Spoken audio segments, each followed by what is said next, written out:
رمضان کیوں کہتے ہیں؟ رمضان کا مطلب ہے جل جانا، کس چیز کا جل جانا؟ صلاۃ الاوابین حین ترمز الفصال، نیک لوگ ایک نماز پڑھتے ہیں کب؟ جب اونٹ کے پاؤں جلنے لگیں، اونٹ کے پاؤں جب جلنے لگیں، اونٹ کے بچے کے پاؤں جب جلنے لگیں۔ تو رمضان میں جل جانا، اس کا روزے سے کیا تعلق ہے؟ اس کا روزے سے تعلق یہ ہے کہ 360 دن سال میں ہوتے ہیں چاند کے لحاظ سے، 330 دن کے گناہ اللہ رمضان کے روزوں میں ہر روز میرے آپ کے گناہ جلاتا ہے، جلاتا ہے، جلاتا ہے۔ بھوک لگتی ہے ایک آگ بنتی ہے، پیاس لگتی ہے ایک آگ بنتی ہے۔ تو ہمارے لکڑی کی آگ میں چیزیں جلتی ہیں، اور ہماری بھوک، روزے کی بھوک کی آگ میں گناہ جلتے ہیں، اور 29ویں روزے اللہ سارے سال کے گناہوں کو جلا کے روزہ والا یا روزے والی کو ایسے پاک کر دیتا ہے جیسے آج ماں کے پیٹ سے نکلا ہو، ایسے ان کو خوبصورت کر دیتا ہے۔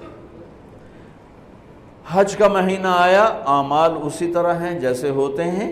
رمضان کا مہینہ آیا تو میرے نبی کا اعلان ہو گیا، ایک فرض 70 فرض کے برابر ہو جاتا ہے تمہارا، نفل فرض کے برابر۔ فرض اور نفل میں فرق کیا ہے؟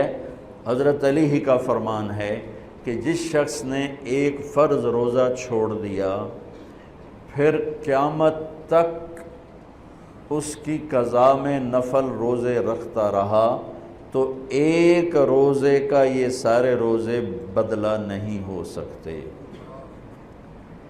ایک نماز چھوڑ دی اور پھر اس کی قضا میں قیامت تک نفل پڑھتا رہا، تو فرض نماز کی ایک رکعت کے ایک سجدے کے برابر بھی نہیں ہے۔ فرض میں اتنی طاقت ہے۔ تو اللہ کی رحمت کیسے متوجہ ہوتی ہے کہ رمضان کے مہینے میں اللہ فرماتے ہیں میرے محبوب کی امت ہے، ایک فرض کو 70 کے برابر کر دو، اور پھر فرماتے ہیں نفل کو فرضوں کے برابر کر دو، اور پھر فرماتے ہیں جو رات کو تراویح پڑھے گا، دن میں روزہ رکھے گا، آخری رات اسے ایسے دھو کے پاک کر دوں گا کہ اس کے ذمے گناہ کا ایک ذرہ بھی باقی نہیں بچے گا، سب گناہ اللہ تعالیٰ اس کے معاف فرما دے گا۔ اور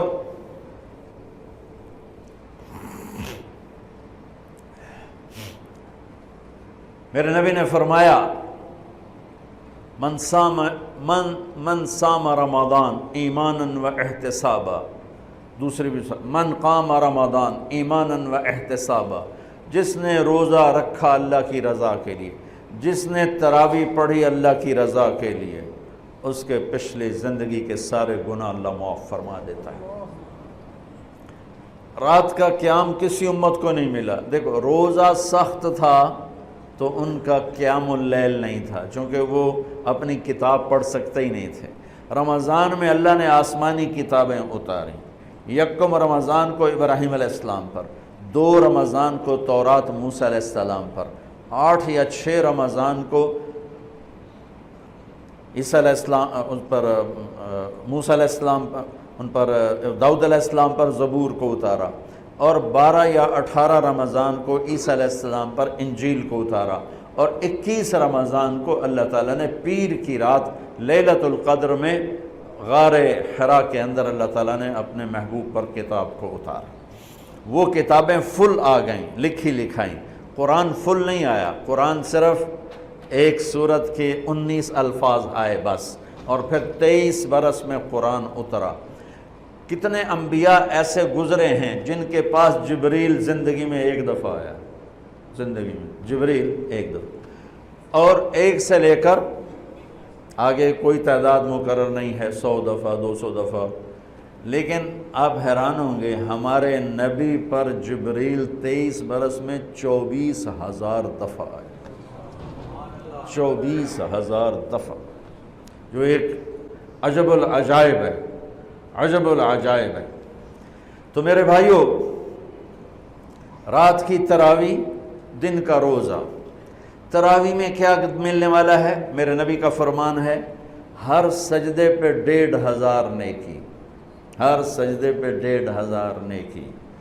تھوڑی اپنی کاروباری مصروفیت گھٹاؤ، اپنی کاروباری مشقت گھٹاؤ، اپنے ملازموں کی بھی مشقت گھٹاؤ تاکہ وہ تراویح پڑھ سکیں، روزہ رکھ سکیں، بشاشت سے پڑھ سکیں، اور اللہ کا فضل ہے ڈھیلے سے ڈھیلا حافظ بھی ہو تو 1.5 گھنٹے میں سارا کچھ نمٹ جاتا ہے۔ اتنی سی ہمت کرو میرے بھائیوں کہ افطاری میں تھوڑا کھاؤ۔ اگر تم پہلوانوں کی طرح شروع ہو گیا نا، پھر تو تم سے عشاء بھی نہیں پڑھی جائے گی، تراویح تم نے کیا پڑھنی۔ روزہ جسم کی فالتو چیزوں کو جلاتا ہے، روزہ ایک قوت پیدا کرتا ہے ایمانی شیطان کے خلاف۔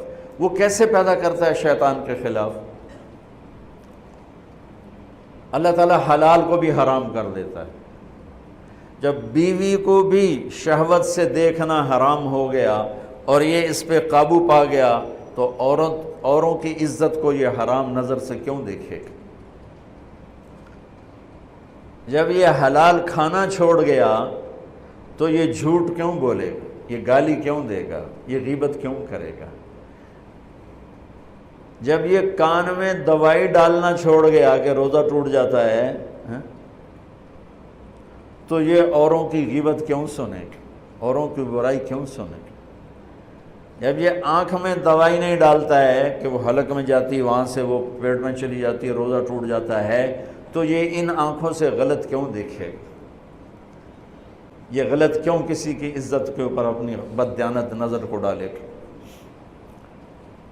تو جب یہ اندھیرے میں بند کمرے میں ٹھنڈا پانی پڑا ہوا ہے اور ہاتھ نہیں لگاتا ہے اور اللہ کا دھیان اسے یاد ہوتا ہے کہ اللہ دیکھ رہا ہے، نہاتے ہوئے ہونٹ بند کر لیتا ہے کہ کوئی پانی کا قطرہ منہ میں نہ چلا جائے اور میرا روزہ نہ ٹوٹ جائے، خراب نہ ہو جائے، تو یہ جب اللہ کا اتنا دھیان اس کو نصیب ہو جاتا ہے کہ اللہ دیکھ رہا ہے، ورنہ کیا کسی کو کیا خبر کہ میں 2 گلاس پانی پیتا ہے یا میں پیاس سے بول رہا ہوں۔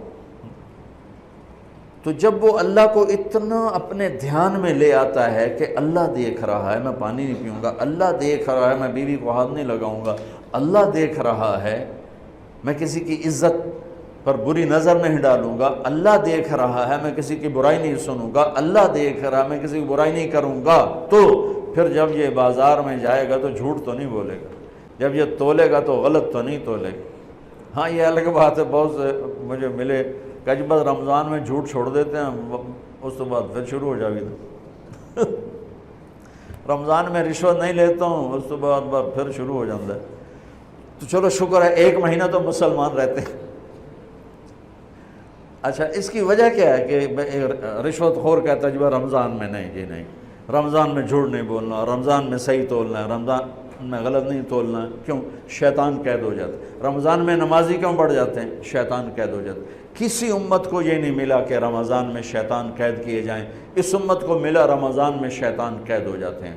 کسی امت کو یہ نہیں ملا کہ رمضان میں جہنم کے دروازے بند ہو جائیں، اس امت کو ملا ہے رمضان میں جہنم کے دروازے بند ہو جاتے ہیں، جنت کے دروازے کھل جاتے ہیں۔ کسی امت کو یہ نہیں ملا کہ ان کے لیے ہر مخلوق دعا کرے، رمضان کے مہینے میں اس امت کو یہ ملا ہے کہ ان کے روزہ رکھنے والوں کے لیے چونٹیاں بھی دعا کرتی، پرندے بھی دعا کرتے ہیں، مچھلیاں بھی دعا کرتی ہیں، ہوائیں دعا کرتی ہیں، ہر شے دعا کرتی ہے روزہ رکھنے والے کی۔ اس امت کو ملا۔ کسی امت کو یہ نہیں ملا کہ آخری رات ان کی سب کی بخشش ہو جائے، اس امت کو ملا ہے کہ رمضان کی آخری رات سب کی بخشش ہو جاتی۔